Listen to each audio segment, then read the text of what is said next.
Right, Forest fans, Max Newton here, giving you a quick preview of Nottingham Forest against Manchester City in the FA Cup semi-final. Come on, hands up if you're going to Wembley. See you there. Have a safe trip, everybody.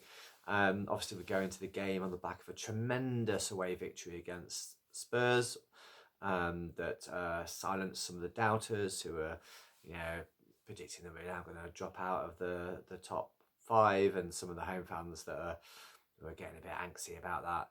It was a fantastic win, and it was great to see. Chris Wood, I thought, looked fit and was challenging for balls and was much better than he was against Everton, and that's a real bonus for us for the last 5 or 6 games of the season.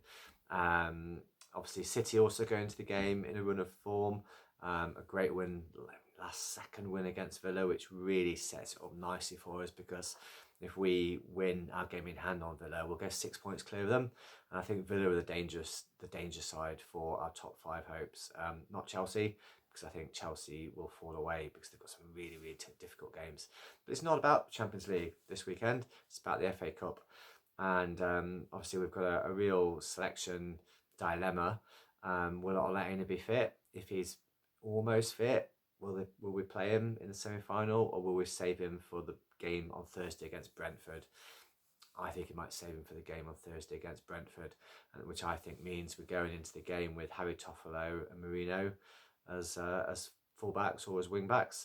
And Marino's not. I think we were all concerned when we saw Toffolo's name in the team sheet against Spurs, but he did absolutely fantastic. It was absolutely brilliant. But the fact that he was on the team sheet is also indicative that Marino, hasn't been great in the games where he's got game time, especially the games where he started. So I think we'll play, we'll play both Marino and Toffolo. I think Marino on the right, and I think because that really, is clearly our weakness for Man City to look to exploit, we'll play a flat and narrow midfield for Morgan Gibbs-White, Elliot Anderson, Dominguez, and somebody else, and look to play narrow, and like we did against Spurs. Probably Anderson and Morgan Gibbs-White will be on either side, and we'll drop back in to protect the fullbacks, because I think obviously they will do that better than Hudson-Odoi and Elanga would be, and also they're not going to be charging up the field as much as Hudson-Odoi and Elanga, so I think provide that protection.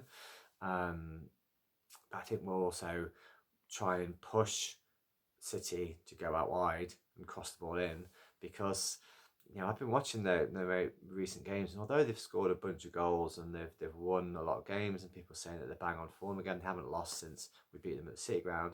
They don't look great. Even when they beat Palace 5-2, they didn't look great, and they beat Villa and they didn't look great. They look lacking in imagination, lacking in any pace.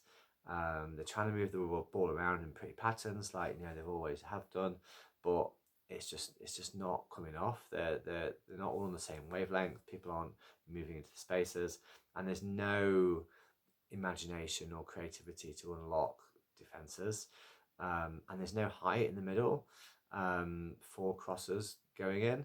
So I think we let them get out wide, and we let them put crosses in, and we head the crosses away like we have done against teams all season long. And I think we play Chris Wood up front with Elanga up front with him, and then we bring Callum Hudson-Odoi on later in the game, maybe 60th minute, something like that. That's, I think, is the way that we'll play. I think the danger players from Man City are Kevin De Bruyne from a long shot or free kick. That I think Nico Bryan looks a good player. Mamouche is dangerous, but is no Haaland. So I'm going to go for a 2-0 victory for Forest. Goals from Chris Wood and Harry Toffolo, and we'll be singing Harry Toffolo's song to the rafters at Wembley. Don't forget your scarves. Don't forget to wear red. Have a good time. Come on, you Reds.